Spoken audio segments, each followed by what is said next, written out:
Hello everyone and welcome back to my channel. It's Christina from Our Wood Home. We're continuing our Proverbs 31 study series this week. We're talking about verse 23.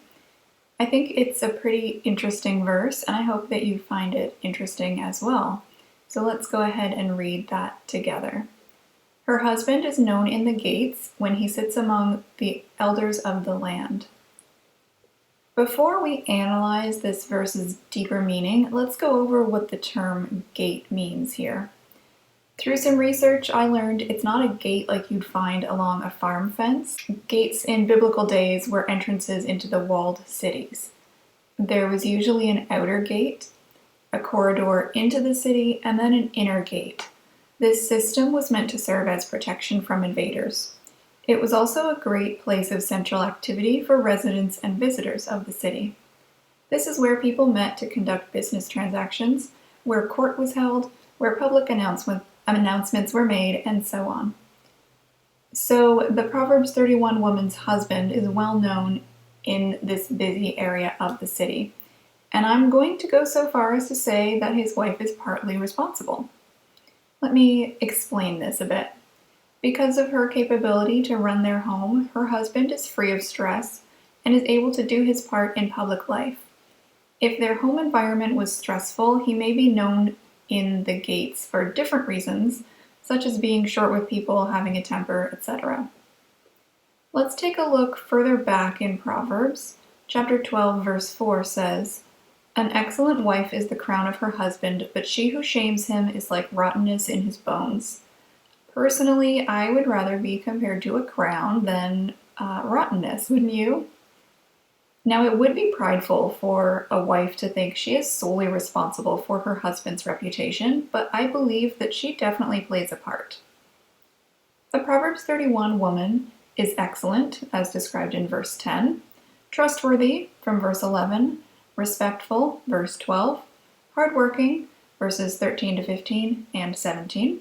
She is level-headed, which we read in verse 16, productive and not idle, which is from verse 19, and she's caring, which we read in verse 20. These positive character traits make it possible for this woman to elevate her husband. When he feels valued, loved, and respected at home, that will directly impact the way he is out in society.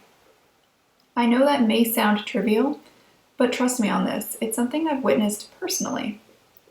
Consider this verse in Proverbs.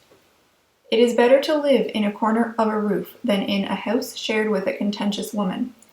This is mentioned twice, word for word, in Proverbs chapter 21, verse 9, and chapter 25, verse 24. Do you think this is because it's an important thing for wives to understand and remember? I'm confident that's why it's in here twice. The word contentious means someone likely to cause an argument, someone who is quarrelsome or characterized by argument.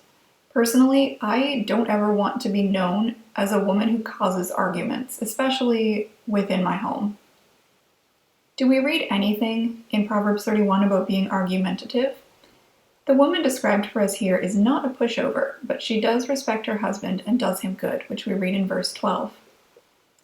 Let me end this with some life application. Our home life directly affects our behavior. If we feel disrespected, unloved, underappreciated, and so on at home, that will translate into how we conduct ourselves at work, school, with children at playgroup, on errands, at church, and so on. But if we know that our spouse respects, values, and loves us, we will carry ourselves differently. This goes both ways, for men and for women. I want to end with a little reminder about the Proverbs 31 woman.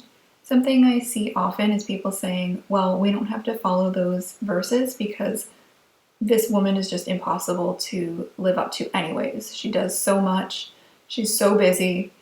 It's impossible. On the flip side, I've heard people say, well, it's all possible to do what she does, but she had maids and we don't have maids now, so there's no point in trying. And I can understand both sides of that, but I hope that if you've been following along with my study, you'll come to learn that we can actually gain a lot of wisdom from Proverbs 31, and it is very applicable to us in present day. Something I want to remind everybody is that this woman described in Proverbs 31 was not an actual woman who existed. If we go all the way back to Proverbs 31, verse 1, we can see that this whole passage was written by King Lemuel's mother for him, describing the kind of woman that she thinks he should find. So that right there tells us this woman was not someone who previously existed. She's just the idealized version of what a godly Christian wife should be. And I think if we read these passages with that in mind, it makes things a bit more attainable and more realistic for us, wouldn't you agree? We're almost done this study. We've got a few verses left. I hope that you have been finding it helpful and that it's been encouraging to you. It certainly has been to me, even though I wrote this series a number of years ago. I'm still learning from it as I go through and do these audio recordings for you. If you like this video, please let me know in the comments or give it a thumbs up. And I encourage you to take a look around at some of the other videos on my channel. And if you like what you see, I hope that you consider subscribing. Thank you so much and have a great rest of your day.